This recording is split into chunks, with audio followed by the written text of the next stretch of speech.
Kitab Fadilah Amal, kisah sahabat ketabahan menghadapi kesusahan dan cobaan demi agama. Kisah kedua, kisah syahidnya Sayyidina Anas bin Nadir radhiyallahu anhu. Sayyidina Anas bin Nadir radhiyallahu anhu adalah seorang sahabat baginda Nabi sallallahu alaihi wasallam yang tidak bisa menyertai perang Badar. Ia sangat menyesal dan sering mencela dirinya sendiri.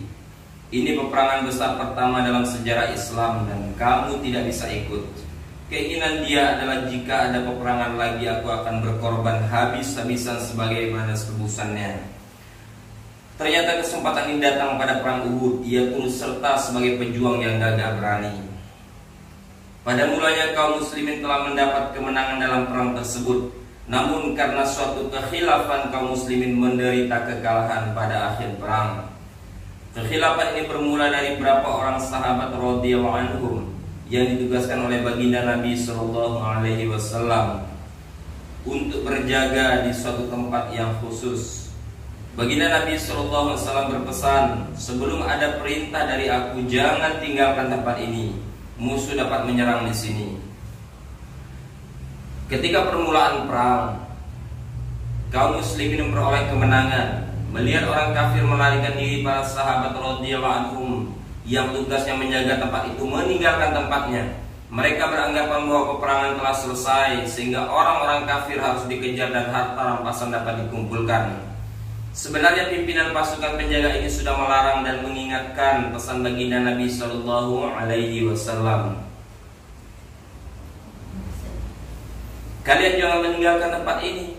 Akan tetapi mereka menduga perintah baginda Nabi sallallahu alaihi wasallam itu hanya berlaku ketika perang berlangsung.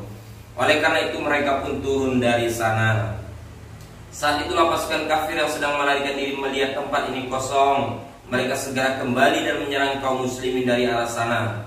Hal ini sama sekali tidak diduga oleh kaum muslimin, sehingga mereka terdesak karena serangan tiba-tiba itu dan terjepit di antara dua kepungan orang-orang kafir. Karena itulah mereka berhamburan ke sana kemari dalam keadaan panik. Sayyidina Anas bin Nadir radhiyallahu anhu melihat Sayyidina Sa'ad bin Mu'az radhiyallahu anhu datang dari arah depan. Sayyidina Anas radhiyallahu anhu berkata, "Hai Sa'ad, mau kemana engkau? Demi Allah aku mencium harum surga datang dari perang Uhud." Setelah berkata demikian, ia mengancungkan pedang di tangannya dan merengsek ke tengah kaum kafir. Dengan bertekad tidak akan kembali sebelum syahid. Selepas kesyahidannya, tubuhnya diperiksa sudah rusak. Terdapat lebih 80 luka akibat tebasan pedang dan panah di tubuhnya. Hanya saudara wanitanya yang dapat mengenalinya melalui ujung jari-jari tangannya. Faedah: orang yang ikhlas dan bersungguh-sungguh menunaikan perintah Allah Subhanahu wa taala ketika di dunia pun Allah Subhanahu wa taala memberinya kesempatan untuk merasakan nikmatnya surga. Inilah kisah Sayyidina Anas bin Nadir radhiyallahu anhu yang telah mencium harumnya surga saat masih hidup. Jika keikhlasan sudah tertanam pada diri seseorang, nikmat surga pun akan dirasakan di dunia.